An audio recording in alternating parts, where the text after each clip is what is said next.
Hey, Big yo, what's homie. up? What's up, big homie? How you feeling? Now I'm just getting a little work done, little IV work done, Yeah. vitamins and stuff. What's good with you? Man, chilling, trying to get all these interviews set up, lined up perfectly. Big homie, appreciate you for taking time out your day. You know what I'm saying? I know you're a busy man, so appreciate you for doing this, for doing this with me, man. It really mean a lot. Man, no problem, no problem. Okay, some of these questions, I know you're a big basketball guy, you know what I'm saying? You played professional for a while, so some of these questions I'm gonna see what you go with, kind of comparisons, which player you would take over which, stuff like that. Okay, say no more. Okay. Just to start off, big homie, for those who don't really know about you a lot, just kind of talk about your upbringing, where you from, stuff like that. I'm from Houston, Texas.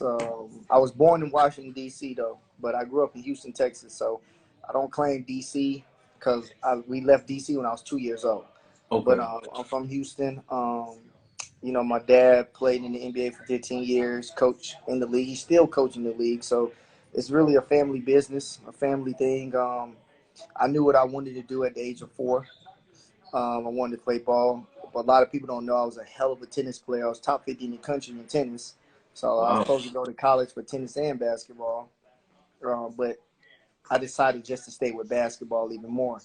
But the game has always been meant something special to me. Just because it's has changed my life and a lot of other people I know around me lives before. And if you put the work in, you're gonna get exactly what you're gonna get out of it. So I'm always preaching now that I'm coaching and I'm training younger kids and the grassroots and training some of the pros that y'all are watching on TV now and letting them know the grind is not going to be easy. It's always going to be a grind. The older you get, the harder you got to work. The hardest thing people think is, once you get in the league is getting in the league. But the hardest thing is staying in the league, having longevity in the league. An NBA career usually only lasts about 3 years. But I was able to pan out 10 years at 5'11" and played a Yeah. total of 15 years professionally.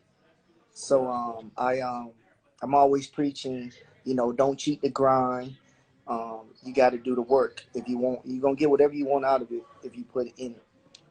Thanks. I seen that video you posted, the Rico Hines, when y'all had the runs, and that message you gave that player was definitely something special. You know what I'm saying? So I kind of, not being a tall person, do you feel like, the NBA is mostly, not mostly, but like size is what hurts a lot of people. So did you feel like when you made it, did that really, was that like another target on your back, just knowing that you're not a 6'2" guard? No, not really. My whole thing, I kill.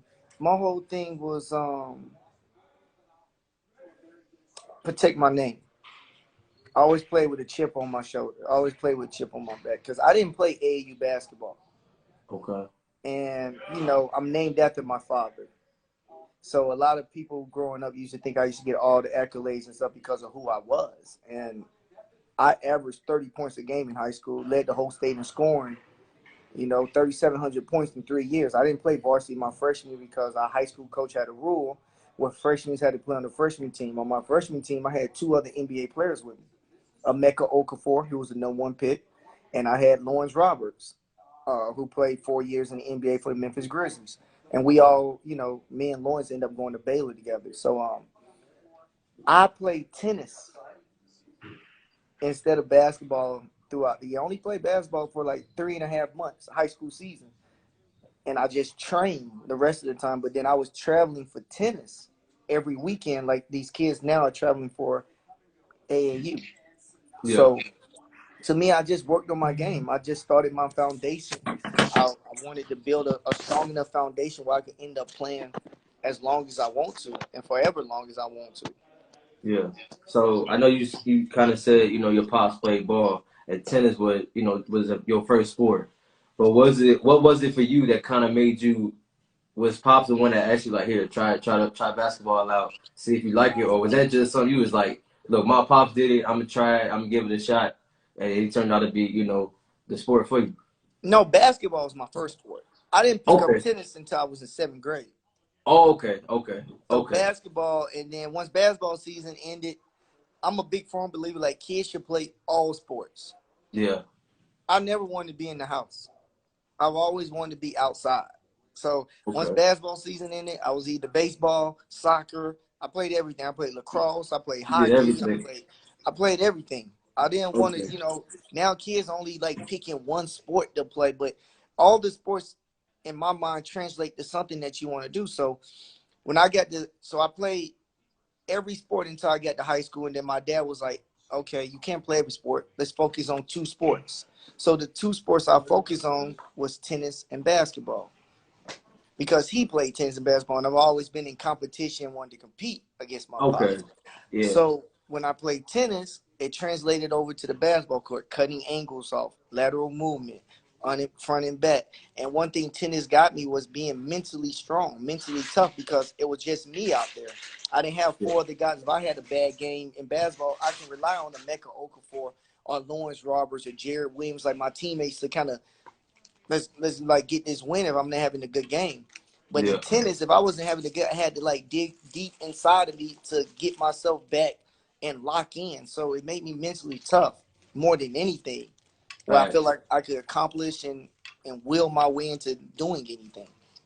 Facts. Okay. Okay. The first question I always start off with on this podcast is, the big GOAT debate, it's been going around for years. Who is the GOAT? Is it MJ, Kobe, or Bron for you? Or are you like a player like me where you just like, you can't cross, Um, they're all goats to me. I don't have okay, now one person. They're all goats to me. They're all are goats in their own way. era. Yeah. Right? So to me, obviously, I'm a big Kobe fan. I grew up 4 houses away from Kobe in Philadelphia. That's my Oh, big well. brother. I used to ride in his green Land Cruiser to St. Joseph to train. Went to all his high school games. Was there for the state championship. Was there for Yeah. one of the best high school games I ever seen in my life. Was against Rip Wow. Hamilton, Coatesville versus Lower Merion at University of Pennsylvania. Riding on the bus, seeing his work ethic, seeing how he took the game so seriously.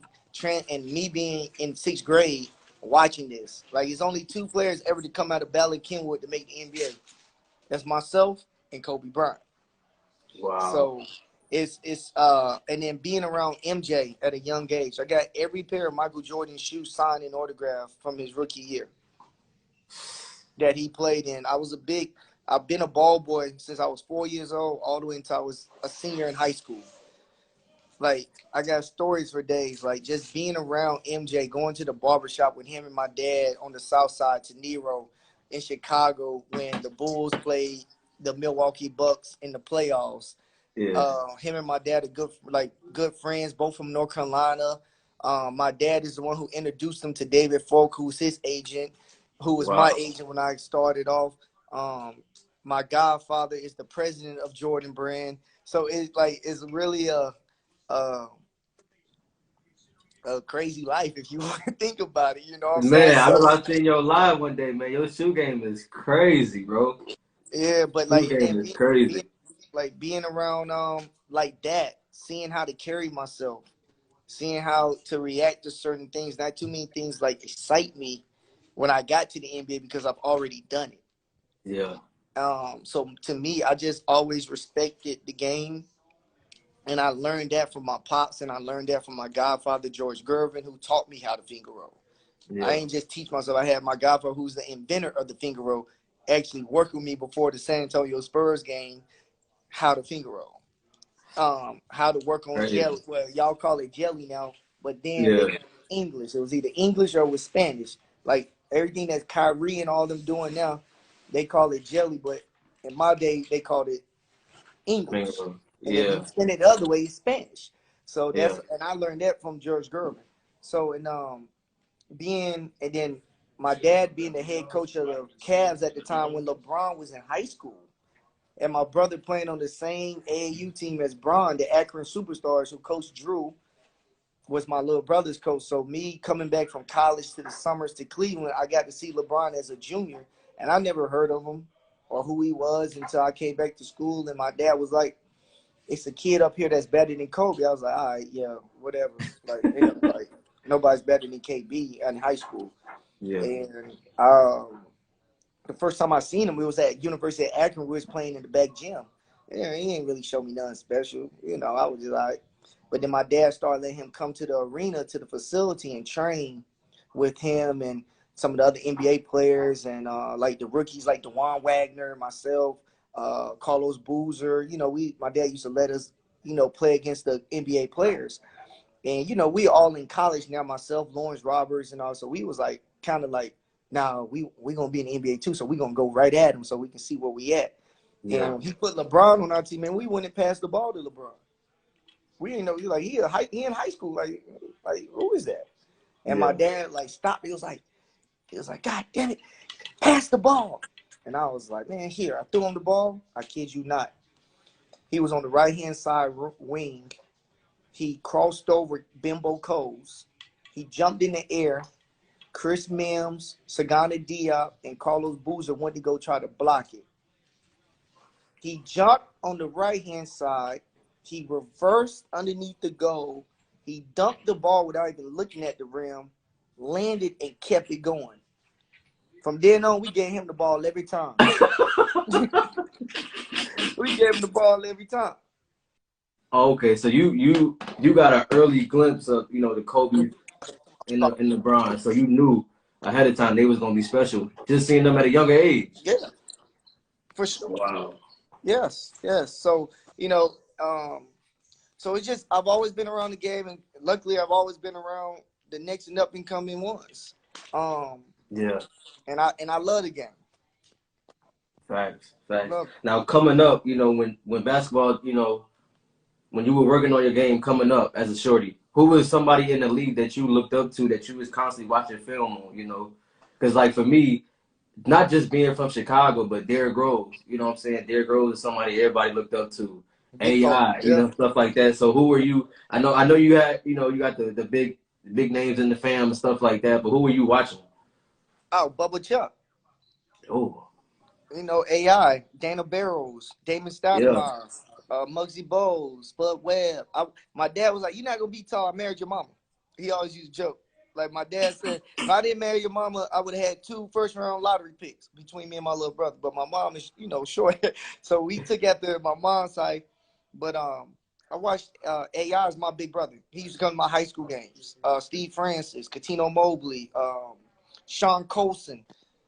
Daniel Barrows, like I mentioned before, Damon Stoudemire, who's a mentor of mine, just was giving me game at a young age. I never played with kids in high school, so I didn't play ed. I didn't play AAU. Like I said, when I was going to play against the NBA players. Yeah. So when I stepped on the high school court, if I'm holding my own against AI, Stephon Marbury, Steve Francis, it's over with for him. I ain't worried about who the top dog is. And some of my best friends was TJ Ford, Daniel Ewing. We all grew up together, so they used to come, and I was always the one to be like, go pick them up from their house so they can come play with us. Because I always felt like, you know, iron sharpen iron. We all, you know, we all want to get somewhere, and we just kids out of Houston, and we all want to make it. And and my dad was the type person was like, you always bring somebody along with you. Don't ever think you holding something in and you trying to keep stuff away from people. If they're your friends and they're your partners and you family and y'all loyal to each other, everybody should come up and eat at the same table. There shouldn't be no competition. But when you're on the court, yeah, you compete against each other. But if they're your brothers and stuff, you pick them up and you bring them to the gym and let them get the same kind of quality of work you getting. And that's what I did, and I stood on that. Is that what you teach the kids you got now? Do you always? Well, obviously you teach them what you was taught coming up, but the same thing that you were put through, are you instilling the same thing into them, or are you kind of coming at a different approach with it? Yeah, same thing. I mean, I always tell my kids, I just want you to lock in. When you're in this gym and you're on the court, lock in for this hour, 15, hour and a half, and then be kids. Go be joke around, but don't joke around while we working. Yeah. Because that's an hour wasted. Yeah. Right? You like me and TJ have gotten plenty of fist fights when we're on the court. And then as soon as we leave the court, we go get something to eat together like ain't nothing happened. But that's just the competitive side. Like when you step in between the lines, you ain't got no friends. That's why I'm not into like this new era of basketball in the league. Everybody want to be buddy buddy. Like, no, I really want to destroy you. Like, I Yeah. really want to go at you. And then after the game, yeah, we can go get, go eat, go hang out, do what we do. But on the court, I'm not. Mm-mm. So it's just a Being part of different that. era. It's just a different it's a different mentality, I guess. Different era. Okay. For you playing ball, do you have a favorite moment of your career? I got a couple. Yeah, I come got on. some that's good, some that's bad, some that shape me to becoming the person I am today on the court. So, um, I would say hitting the a lot of people don't know. Like, I went through a murder. I went through NCAA investigation, FBI investigation at Baylor University when I first started college. When my teammate got murdered by my other teammate. So I've really been through everything. The game of basketball. Yeah. Just in life and everything. I've really been through a lot. And I always said it just never broke me. You know what I'm saying? My dad always told me, the game is always going to test you. You just never fold because it's not what's in you, it's what's in you. So you just stand 10 toes down. They can't take what's from you. So I just always stood on that. Facts. Now, for you, how was your like recruiting process coming up? Now, you pretty much can't do nothing with colleges. You got to make sure everything's between the guidelines. But for you, you made your choice. How was it for you? The school that you chose, was it another school that you almost went to, or had different ideas to Almost, go to? I mean, every school really recruited me for tennis and basketball. Okay. I chose Baylor because Baylor was, I mean, I could have gone anywhere, but Baylor was the only school that said they wasn't going to redshirt me. I never lifted weights in high school. So I was only 135 pounds, 5'11". All I did was push up, dips, pull ups. Yeah. So a lot of schools was like, oh, we're going to redshirt you. You got to get bigger. You got to get stronger. And I was like, it's about putting that ball in that hole. And I know I can do that. Hmm. And so I was like, I'm not ready. So Baylor was the only school that redshirted me. Now, where I came into a problem when I was at Baylor was with the coach, Dave Bliss. He didn't know how to coach a rich black kid. I didn't need anything. I had every pair of shoes, I had my own car, own apartment. I didn't need nothing. And a lot Hmm. of coaches kind of hold that stuff over the kids' heads. Like, oh, you remember I got you those shoes. Oh, I didn't need anything from them. I had a black card when I was in college. I didn't even know what a black card. I didn't know what a black card was. I just used it for gas. But then once the rappers and stuff started talking about it, I was like, oh, I can go buy me whatever I want with this card. And I Yeah. just thought it was just for gas. Yeah. So I didn't. So he didn't know, and all I ever wanted to be was coached. I didn't want any privileges or anything like that. I just wanted to be coached. So you think it's different because not to kind of be realistic. Uh, most kids that get recruited by these colleges pretty much come from the hood. You know what I'm saying? They trying to go to the best school possible. Ooh. So they can do a one and done and go to the league. Uh-huh. So do you feel like that's a totally different mindset to have when you recruiting kids from the hood and recruiting kids that's what I'm saying, they got everything already. No, I mean obviously everybody's circumstance is different.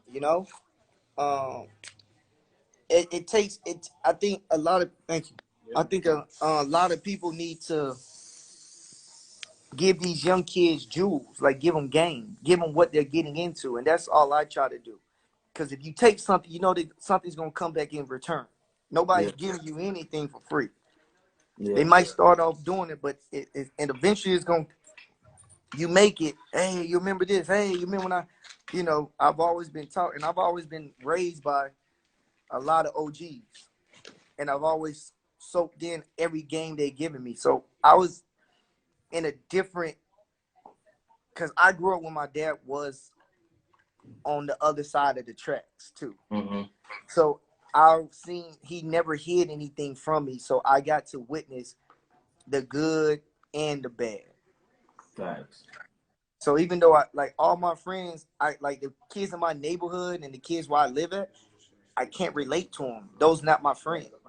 All my friends was from Third Ward, Fifth Ward, Sunnyside, Cloverland. Like in the hood. So I always was in the hood because that's where the best basketball was at.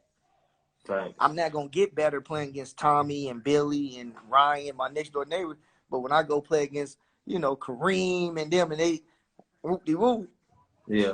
that basketball becomes a relationship. So all my friends was on the other side of the tracks, and Yeah. I used to be like, y'all come stay at my crib, Yeah. so they could see, you can change your situation too with this game, with this round ball. You can change generations with this round basketball if you put the work in. And where they respect me was, even though I had everything, I could get everything I wanted, I put my work in and I wasn't scared. Yeah. Yeah. So, and that bond and that friendship is, but it made me not just book smart. Also, I got a little street sense to me Little too. street Even smarts though too. not big, you know what I'm saying? I can move around Yeah. because I know how to adapt and renew. But that all comes from basketball because the best ball is always played in the hood. Facts. Facts. Now for you, playing high school ball, I like to explain it as like high school ball is like, look, you are all on yourself. If you want to be serious about it and put in extra work, but outside of practice and get better, that's on you. When you get to college, it's like, all right, it's still on you, but you got to be ready for this work that's about to happen to you. Like with the study hall, waking up early, film practice, and then to the league, you got to do whatever to stay in the league. So those three different levels of ball, how did you maintain each level and make sure you stay focused and stayed on top of your stuff? And you gotta be able to adjust. Yeah. You gotta be able to adjust. Like, so in high school, everybody was the man in high school. Yeah. Um, in college, everybody on your team was the man at one point at their high school. Yeah. When you get to the league, everybody has been the man on their team. And then now you got three guys that's the main man on your team that's making a $16 million, $20 million a year. You just got to find your role. And a lot of people don't know how to adjust to not being the man Wow. on the team when you get to the NBA, and they end up having a shorter career because they still think it's about them. And I Yeah. learned that quick when I first my rookie year in the league. I never forget this. I was ready to fight T-Mac. I'm like, I'm from Houston. You in my city, like, made me hot because I shot a ball one day in the game, and he used to do this thing go. That means get him the ball.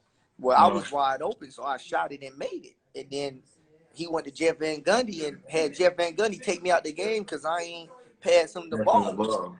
And I was like, nah, they ain't, I called my homeboy like, nah, we gonna meet him in they're like, that ain't rolling, like, it's on, folks. So, I learned quick. If I want to stay in there, I'm gonna have to figure out a way where I gotta be just as effective without the ball than I have always been having the ball in my hand. Because every team from high school to college, I had the ball in my hand, but now I have to adjust, and I can't be Yeah. pouting. I have to just kind of figure it out, and a lot of people don't know how to figure that part out. Who can really play? And I use one person as an example who should be in the league, but it still think it's all about him getting buckets, but it's not. And that's a young man named Rush Smith who went to Louisville. Yeah. The reason he's not in the league is I don't think he can adjust to not being ball dominant, right? Yeah. So one of my really best friends, Chicago legend in my mind, Will Bynum, figured that part out too. So Yeah. we was the only two to kind of figure that part out so we can have longevity in the league. We both are buckets. We both can get our bucket anytime we want, but it's not about us getting buckets. Yeah. And I And I knew feel like that. that's a game killer, man. Because I feel like that kind of kills the confidence, kind of like you saying, because you're so used to being a man in high school, averaging 30, 35 points a game, 40 points a game. But then Mm-hmm. when you say Will Bynum, it reminded me because I was watching this Pat Beverly documentary, and he was just saying how he couldn't stay in the league, he couldn't get his foot in the door, and Will Bynum told him like, look, you got to do something different. You got to isolate yourself, become a defensive-minded man. And as soon as he did that, now Pat Bev is getting banked just from playing defense, trying to get in your head. Yeah. So Pat Bev came when Pat Bev was at University of Arkansas. He came to Houston to train with us. Mm-hmm. Long, lanky bucket. He didn't play defense the way he played now. You Yeah. know, he had to go overseas, and once he figured out going overseas, and like Will said, like you got to find your niche. And Yeah. he found his niche, and he came up with the man 94 feet, and he just stuck with that. Because Pat Bev is a bucket, really. Pat Bev was kill. I think Pat Bev averaged like 30 in high school. Yeah, it's a lot of Chicago. You know, I'm deeply rooted in the shot. Yeah. You know, Jabari Park used to train Jabari Parker when he was in 5th grade, 6th grade, 7th grade. The whole time I was playing in Chicago, he used to come work with me at DePaul. You know, Derrick Rose, my little brother, like this, and then me and D Rose became like this.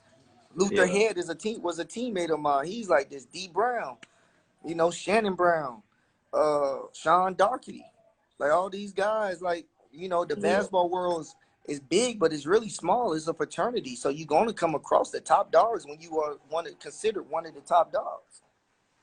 Yeah. Now coming from coming from Houston. Well, I know you said it was kind of different for you, but did you like what do you say to the dudes that's trying to make it out of the Chicago area? Because you know what I'm saying? Because Chicago is like not I only know. the violence behind it, you know what I'm saying, but the politics and all the other stuff. I think Chicago is probably one of the toughest places to come out of because Chicago is so like guard dominant to me. You know what I'm saying?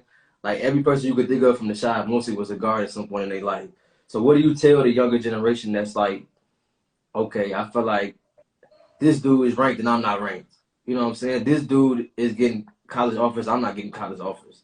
What do you tell a kid that comes to ask you like, yo, what I got to do? Fuck it. Rankings ain't shit. That's just a number. You know how many Yeah, people was ranked #1 ain't never played another day? true. Rankings, right? Somebody gave that person that who ain't never played basketball before is ranking these kids. Yeah. Honestly, every time I see people who say they ranking kids, they look like they ain't never ran up and down the court a day in their life. That's right though, because I feel like sometimes that be doing. You just put your blinders on and you do you. Yeah, Like I say this, I'm not a dream chaser. I'm a goal hunter. that's facts. I'm a goal hunter. I'm gonna go get my goal. I'm my only competition. I'm not worried about what everybody else do. Everybody's journey is gonna be different. So you can't get caught up. And when you get caught up in that, that's when you stop working on your game. That's when you stop because you're so caught up with like, yeah, how come he getting recruited? I'm not getting recruited. How come at the end of the day, you gonna get what you supposed to get out of it, what you put in. Facts. I don't know how many times when I used to go to the barbershop, you know, I'm bald head now, but when I used to go to the barbershop, how many times people used to come in and be, oh man, when I was in 7th grade, I was ranked #1 in the country. Oh man, when I was in 8th grade, I was ranked #1 in the country. What you doing Yeah, now? When I played, I was ranked 195. And that's because I ain't played AAU. But in tennis, I was ranked top 50 in the country. And everybody who was ranked ahead of me, 5 of them probably played in the NBA. So rankings, I tell my kids, rankings is a number. You want to be ranked? Okay, I put on my Instagram, I'm this kid's #1 kid in the state of California where I live now. And everybody's going, oh, state of California, little more kids, so and so. Now you got a target on your back because yeah, everybody going to want you. And a lot of people don't know how to respond to that. yeah. That means every time you step on the court, they own you like white on rice, full court, 94 feet, they own you. And I feel like you said, a lot of people can't handle that. A lot of people just fall off the map, man. We don't know where they at now. Right? So it's just all, you know, I like to tell the kids, don't worry about rankings, don't worry about nothing, because at the end of the day, every time you go up to the next level, everybody starts back at 0. Yeah, And every time you go up to another level, everybody start back at 0. facts, Just do the work. facts. Now being a guard, so do you mostly go by a point guard or you go by a shooting guard? Because I know point guard, shooting guard could be kind of different because you could be a point guard or you could be a shooting guard, but you could be a scoring guard. So what do I'm a you like to point. go by? I'm a points guard. So you okay?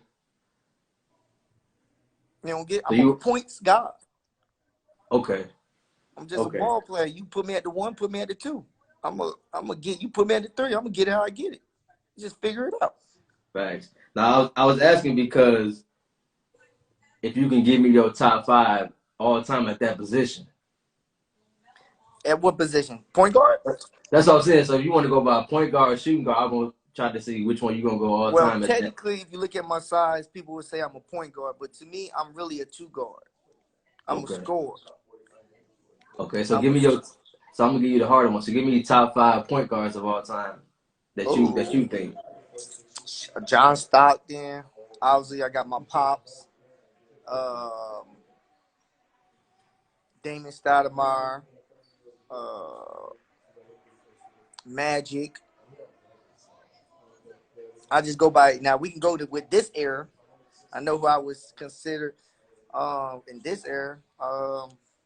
Who else? That's about it. Yeah. That's a solid 5 though. I'm not even mad at that 5. And then And and I feel then like a like lot of and then like maybe this era, CP number 1. thanks. Uh, he stole my game. His game is my game. Yeah. Technically, like get to his by mid range, that fadeaways. He watched me all growing up. Like all you gotta do is go back and watch all my stuff. That's me. Like Yeah. you got CP, you got Rondo, Killer. Kyrie, Steph, and Dame. Yeah. That's about it I can think of for this generation right now. Yeah, I mean, at one point, D. Will would have been in there too, but obviously, he's retired. But Yeah. I don't. I think today's game is you don't really have a position in today's game. You Right. know, so like me and Will always joke around. We came in at the wrong time, and we was to come in now. We $200 million. We $100 million like Kemba Walker though. We was that we were just ahead of our time. Yeah. But at Now one point now when we everybody came in, getting paid. no, it's not about it never been about the money. It's just the fact that when we came in, they wanted a traditional point guard, Yeah. pass, boom. They didn't want a scoring guard. Yeah. But now they like scoring guards. And that's what y'all do best. Huh? I said that's what y'all do best. Yeah. So we just came in at the wrong time. But it's just good to see the way basketball has evolved and the way it's going. Um, and now the small guards are the ones popping right now. Yeah. Facts. So like what has the game of basketball taught you that carries into everyday life? Everything, everyday life. You you never get comfortable. There's always And another level. There's always another level to go to. And when one door shuts down, another door's open up. Don't never get discouraged when something doesn't go your way. Right? So when I didn't get drafted, it made me even more hungrier. When I got cut for the first time, it made me even more hungrier. I never looked at it like a failure. I never looked at it like this. It just made me like every time I played a team that cut me, I was gonna have a great game against them because I wanted to let them know, oh, y'all made a mistake. but did And that every ever time, like not like bother you to like okay, it's a part of your plan, but did that ever get like a certain point where you was like, man, this is getting a little tiring, getting a little frustrating? No. wherever that ball's bouncing, I gotta be there. I don't care if it's in Afghanistan. If I get an opportunity to go play, I'm going. I love the game. Yeah. And that's like you said, man. That Rico Hines video, you kind of hit it right on the head. He was like, "Look, you got teams in here you want draft, you got a different chip on your shoulder. So that means whenever it's time to play, you got to be on 101. You got to be ready. You got to be prepared." Right. So what a lot of people don't like with me, what the reason I was telling that young man that it's like you're these guys that got drafted, they good right now. Like, but what happened if they wasn't drafted? And they gotta fight and crawl their way in there. They don't know about that grind. But when you get there, you know what it's taking to get there. So you don't like disrespect. Like a lot of guys, like when they get drafted, they stop working on their game. They feel like they made it. But then when they get up out the league, they see how much harder it is to get back in the league. So a lot of people don't know how to go through that grind and that journey. 8 to 9 hour bus rides, getting to the next city. Like they use some private jets. Like when I flew private when I was, but I also was like on a 9 hour bus to go play a game in the middle of nowhere. So I like, so when I see like players like, oh, I ain't gonna work on my game day, me mentally, I be like, oh, I got him. Because you know he weak minded. Yeah, I got him. I got him. So my edge was like when LeBron jumped over me, and then for 2 weeks everybody was like, "Oh, LeBron jumped over you." Hey, all that. I was just like this. I knew we played him 2 weeks ahead. I had that marked down on my calendar. I was like, "Oh, I got to get my fade back. I got to get that fade back." He got me, but now it's my turn to get. So when we played him in the Chi, before I was locked on I-95, I was locked in when I was going to United Center. I already knew what type of day it was going to be for them. I only missed one shot that game. I'm mad I missed that one shot. It was wide open in the corner, left-hand corner 3. That's the only shot I missed. I was locked in. I was like, oh, they gonna feel this one today. I gotta get my fade back. I'm tired of I'm glad you said that because not everybody think like that. They might be like, damn, why you got dunked on about LeBron? But you gotta be like, you know what? All right, I gotta go back at him now. You know what I'm saying? Like I said, people were talking about it for weeks and weeks. Yeah. Like when they was like, oh, you got John Lucas, ask him about the LeBron thing. I'm like, man, I'm not gonna ask somebody that. As a hooper, bro, we all gonna get embarrassed. We all gonna get dunked on, crossed over, game winner shot on. Like we all gonna get embarrassed. You know what I'm saying? So you just gotta keep hooping, man. Man, you keep hooping, man. When we did it, I didn't even know he jumped over me till the Coach Tibbs called the timeout. They showed it on replay. He was like, I just thought he dunked me. I was like, okay, that's a hell of a play. I like that. But then when he did it, I was like, oh shit. You know, I turned. At the time, I had 2 phones. Soon as Lee went in, I turned both them phones off. I knew they were blowing up. I said, "Oh hell no! I ain't got time to hear about this." Like, nah, and he had to get you back for not passing him the ball that time. Huh? I said he had to get you back for not passing him that ball when y'all was hooping together. Yeah, man. I even tried to fight that man. I was like, okay, first you're going to jump over me. Then you're going to set a legal screen on me. I was like, I know I'm going to win at something. I'm going to win at these hands. I've been fighting my whole life, so I know I'm going to win at this. But then when I pushed him, he didn't move. I went flying back. And in my mind, I was like, damn, I hope this becomes an NBA fight where everybody run up and break it up real quick. Which it was, you know what I'm saying? So I was cool, but you know what I'm saying? I was just letting them know, like, you know, I got little man syndrome a little bit. Like, I feel like now you're picking on me, bro. Like, I gotta, like, now it's something like I'm gonna have to swing at you. Like, it's gonna have to, like, I'm gonna have to do something. I'm gonna gotta get it back. But you know, that's just that. You know that. Have y'all ever talked about that? Like y'all talk about it now or no? Man, yeah, that's my dog.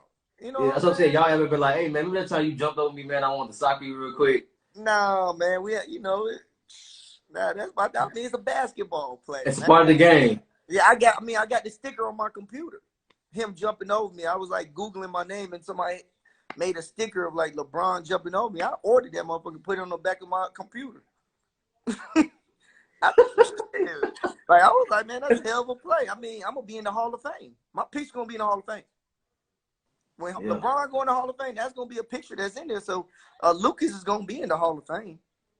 You know, so hey, part of the game. You gotta take part of the game, man. That's how I look at it, man. I take everything as a stride, man. Even when I play for the Heat, man.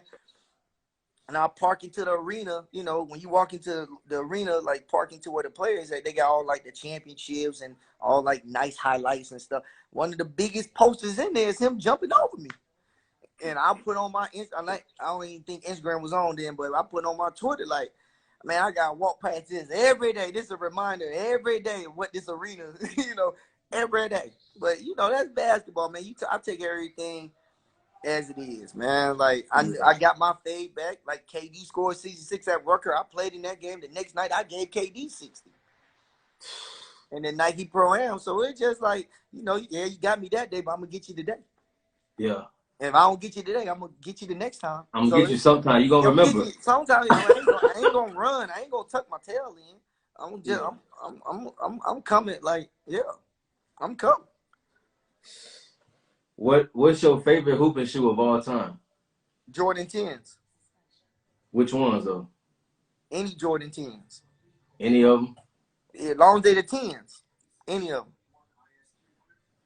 Jordan so when you was hooping, how did you decide? So were you hooping in your J's in the NBA at first, or you were just like you were just trying out different shoes? No, J's. Only J's. To this day, I still hoop in J's. Look, on my feet, J's. And to this day, I still hoop in J's. Okay. Some people like, I'm gonna try out the Nikes. I'm gonna try the Adidas. Well, I was sponsored by Nike. Mm-hmm. But Jordan's still a part of Nike, so I didn't get in trouble for it. So every now and then you'll see me in some Kobe's and you see me in some KD's, you know what I'm saying? Mm-hmm. But my shoe is the Jordan 10s. Like Jordan 10s in college, I hooped in the Jordan 9s. I done hooped in Jordan 1s. I done hooped in every pair of Jordans you can think of.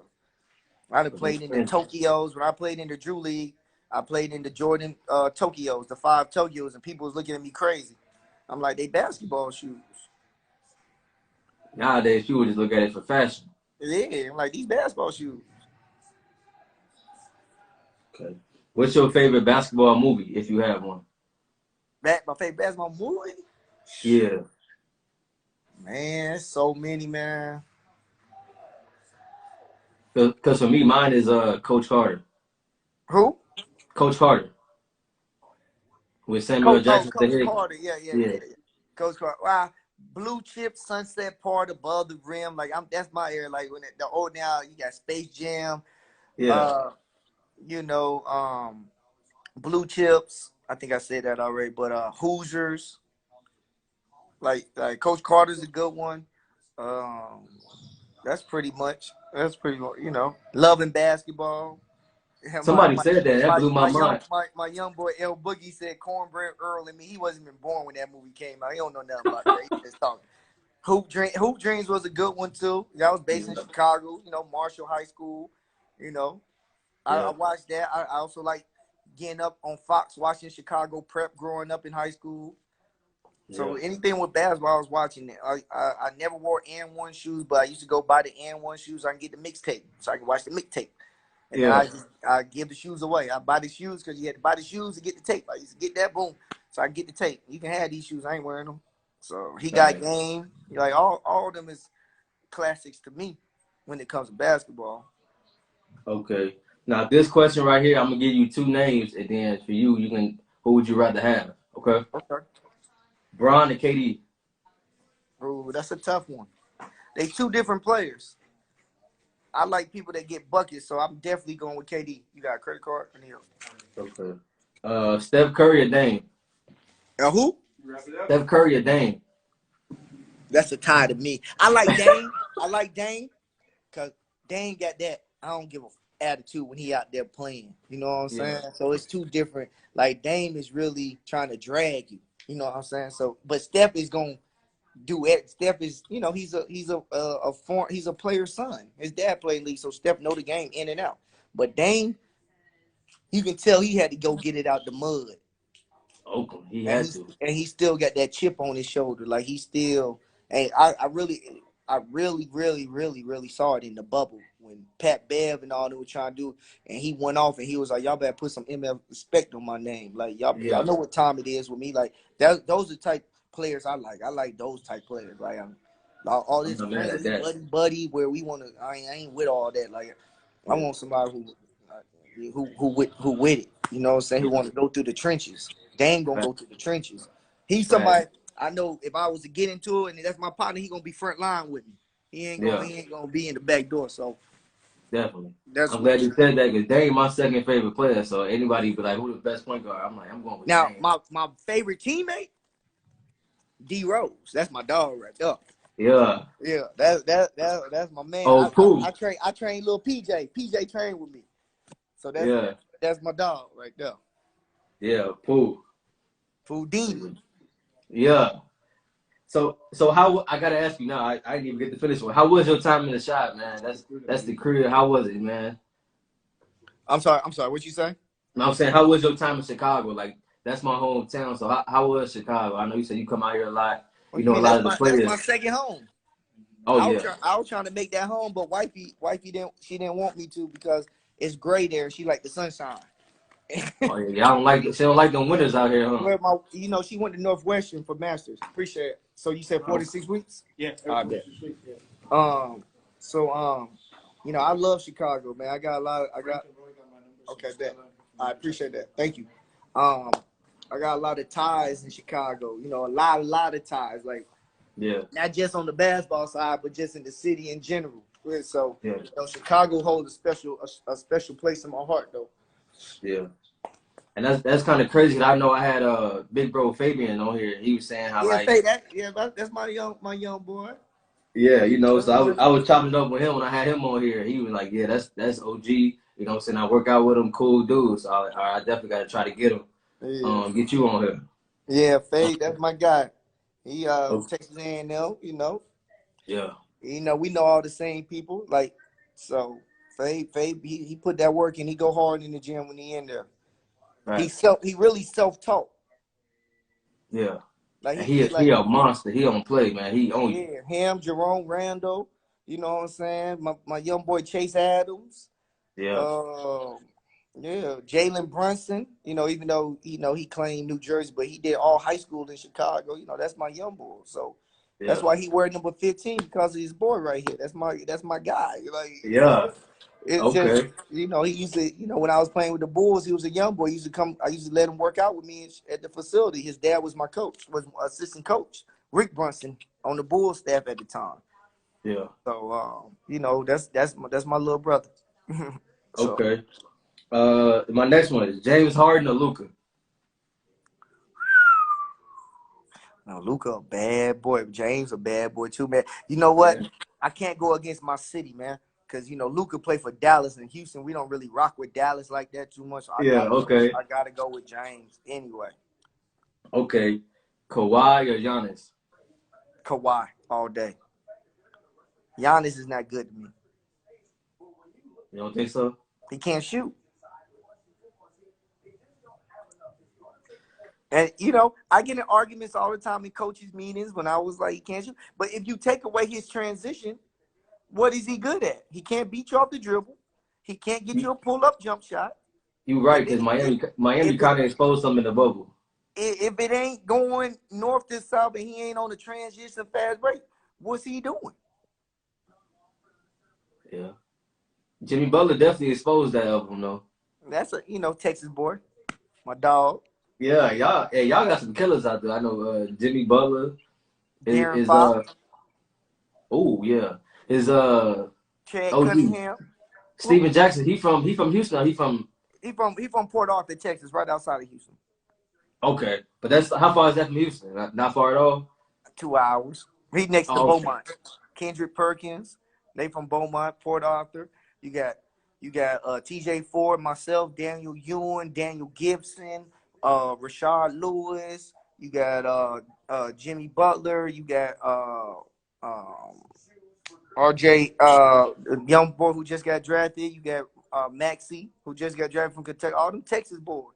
LaMarcus Aldridge, Y'all got a crazy lineup. Jared Allen. We got a lot of hitters that come out of Texas, man. We just we really known for football and baseball, but we really got some hitters. Chad Cunningham, who's at Oklahoma State right now, Dallas boy. He a monster, man. You got what's his name? Marcus Smart. Ooh. You got Carson Edwards from Tech. We got a lot of hitters, man. Y'all got some hitters. Y'all definitely got some hitters. Brad Beal or Jimmy Butler? I told you ahead of OG, I'm gonna get you. I'm gonna see what you got. That's two different players. That's not a good. That's two different players. I got this off the ESPN website. So If that's why I'm gonna go with Jimmy, mm-hmm. because Jimmy's a winner, and Jimmy makes everybody around him better. Got you. So, and I use this as an example. when when I was coaching in Minnesota, we traded for Jimmy, and we haven't made the playoffs in 14 years since KG and them left, right? We get Jimmy Butler his first year with Minnesota. We was third in the West. Until he got hurt the last 20 games, we had to play the last game of the season against the Nuggets. We won in double overtime to get the 8th spot for the playoffs, and we play against the Rockets. We end up trading Jimmy, which I said we shouldn't have done in my coaches meeting. I said, we don't trade Jimmy. He's a winner, but we got to get rid of somebody else. Well, they decided to trade Jimmy. They traded him to Philly. They lost in the what? Eastern Conference Championship by Kawhi hitting a 2-bounce shot, right? Yeah. So then Philly decides not to keep Jimmy and let him go to Miami. Where did Miami end up last year? So that answers your question right there. Got you. Always want to go with a winner. Got you. That makes sense. Jokic or Embiid? Jokic. Not mad at that. You gonna go with Dirk or Tim Duncan?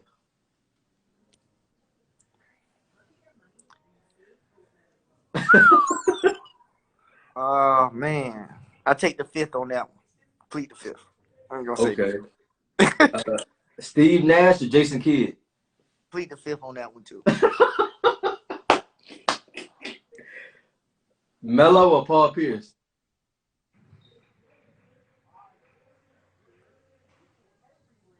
Come on, OG, don't do it. I'm gonna go with Melo. Okay. Whew. You gotta be scared for it. I'm gonna go with Melo over that. Okay, I was hoping you say that. Melo my favorite player, so I hope you say Melo. Somebody had said Paul Pierce and it threw me off. I ain't got nothing against Paul Pierce, but I'm just like, I just think it ain't the same style of play. You know what I'm saying? Mm-hmm. This one may be kind of, I don't know. You're going to have N.A. Prime, Russ or D Rose?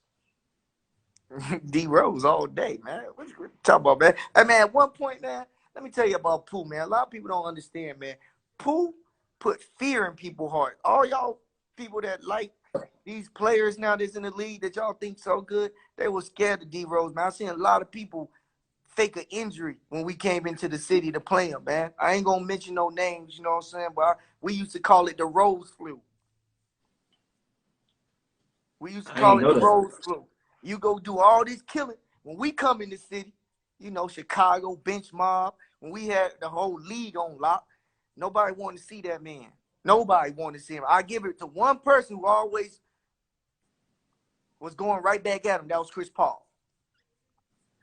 That was Chris. But everybody else, all y'all people like, man, this person, they were scared of that man. I seen him on my own eye. I seen him work out, and then they figured out that he was playing. All of a sudden, when we get about to walk, it was like, oh, we just got in. That person not gonna play. Twisted his ankle. And me and Pooh used to look at each other. I'd be like, hey, folks, he got that flu. And he'd be like, I told you, they scared of me, G. They scared of me, G. On God, they scared of me. And it's crazy because from what we see, D Rose don't talk as much. No, D Rose talk. He just don't. That's what I'm saying. From the outside looking in, we be like, man, Derrick Rose don't say too much. Nah, D Rose. He a goofball. He a goofball. He be goofing around, or he just. Nah, he don't goof around in the game, but he talk. He let it be known. He that dude. Yeah. Let it be known. So do you feel like, besides the injuries, do you think, like, hands down, D Rose would be the best point guard right now? Facts. And you can ask anybody in the league that. It wouldn't be none of this mess that's going on. No, and I'm telling you, hands down. D Rose would be the best point guard. Boys, you didn't want no smoke with D Rose. None whatsoever. I seen it with my own eyes. I lost a lot of respect for a lot of people when I used to say, like, dang, you got him like that? But he's a joke around all the time. All the people on this live right now, OG just exposed some of y'all point guards. So we don't know who he talking about specifically, but we know they out there. They some of y'all favorite players, some of y'all favorites. Like y'all think they all did. I don't look at them like that because I seen the real. I seen the real them. Okay. And then my last one for you is Devin Booker or Donovan Mitchell? Devin Booker. Ooh, you said that too quick. Devin Booker is Devin Booker's so cold. But Donovan Mitchell cold too. But Devin Booker's skill level is so up here. It's ridiculous.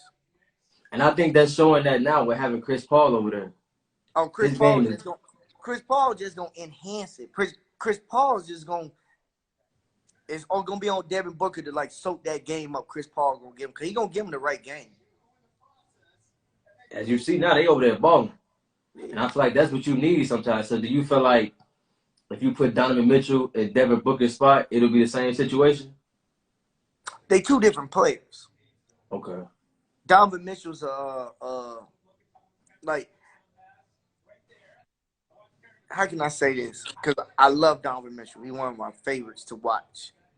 But Donovan Mitchell, if he loses his athleticism, I don't know if he will still be at the top level that he is now. But if Devin Booker was to lose some of his athleticism, I think he would still be up here because of his skill level. That's facts. That's all. That's They're two different players. It's like when That's everybody's definitely calling Harold Mano baby Jordan, but once Harold Mano lost them hops, his skill level on as MJ's. So I don't know why people was even calling him baby Jordan. Facts. Then I'm down to my last three questions for you, OG. All right.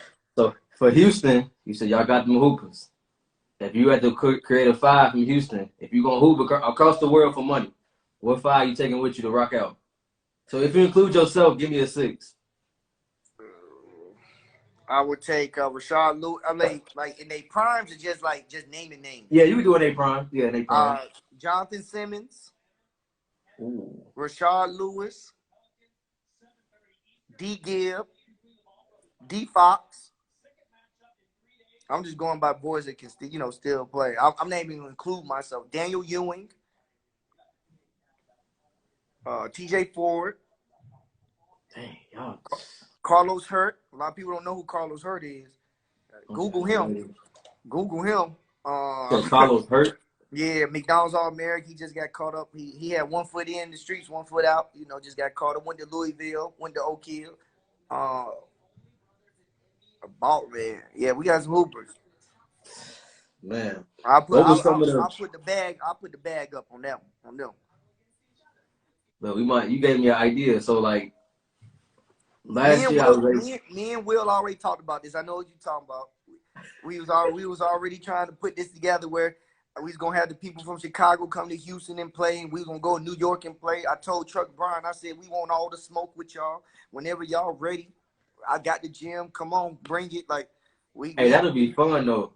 Yeah, we don't duck nothing. We known for the nightlife in Houston. Look, when you and Will said. So after we whoop y'all, we gonna take y'all out, show y'all what our city really about.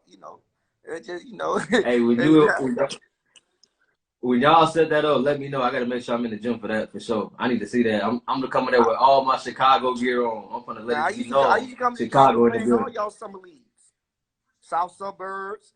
Played in all y'all pro-ams in Chicago. Did you ever play in the one at Whitney Young? Yeah, I played in all them. 30. It's always a 30 ball when I walk in. Always a 30. 30 ball. They start calling me Take 9. I don't know, man. I would love to see that though, because hey, Chicago got them hoopers, OG. I gotta see. Y'all gotta be the first game. Chicago got that gotta be the first game though. It gotta be Chicago versus Houston first game. And we gonna be ready. They gonna be ready. That's gotta be the first game. Yeah, we play right at Malcolm X College. Y'all want to? I don't care where we go. We gonna play. we gonna play at Simeon. We gonna play wherever. We gonna play anywhere. We gonna play at Crane. You gotta do that. Or do the attack center too. Yeah, do that. Man, we there. We in there. All right, bet. Let me know when y'all do that. I'm there. All right, bet. What was the best piece of advice somebody ever gave you before? Humble yourself, or the game will humble you. Who told you that? Joakim Noah, of all people. Hey, that reminded me, man. That Bulls team y'all had, man. Cause the reason why he said it to me because I was kind of feeling myself. I was having like a nice little run, you know, when D Rose was out a little bit, I was getting buggy, and I would start feeling myself a little bit. And I never get. And as a matter of fact, it was the day LeBron jumped over me. He was like, "Luke, your energy, you're like, yo, your energy is crazy right now. Like, humble yourself, or the game gonna humble you." Man, then that shit with Bron happened. I was just like, look at him. I was like, yo, So you kind of like, you I knew he got was gonna humble get you. real crisp. You knew he was gonna get you. What my pops say, Scarface from Houston. My pop's the biggest Scarface man too. That's my OG.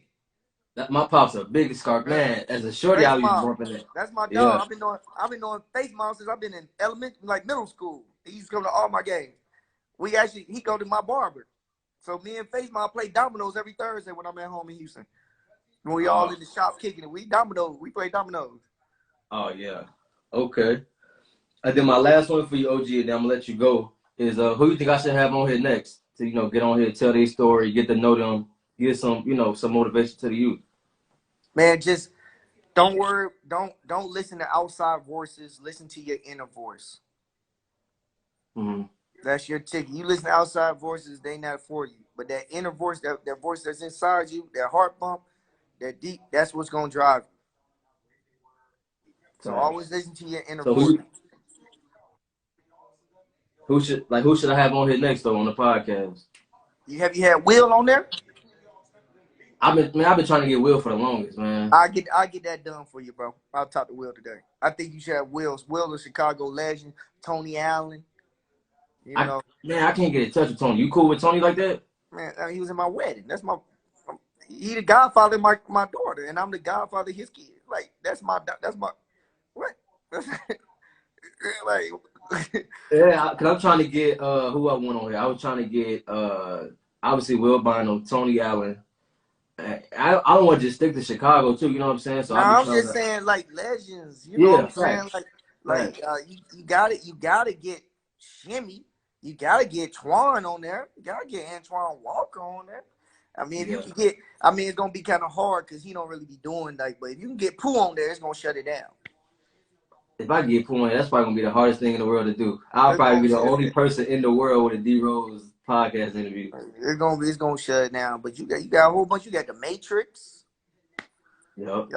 I think it was dang. I'm trying to see. I think you cool with him. I'm trying to get him on here. IT. I'm trying to get IT on here. Yeah, he'll be a good one too. Yeah, if you can plug me with IT, OG, that'll be big. I'm a big fan of him, Nate Robb, all them dudes, man. I bet. Say no more. But let me do this, man. Stay in contact with me. I got to train some of my kids that just walked in the door. For sure. I'm at the gym, but it was good talking to you, man. Appreciate it. Thank you for having me on here. For sure, OG. Stay blessed. For sure. Peace. Peace.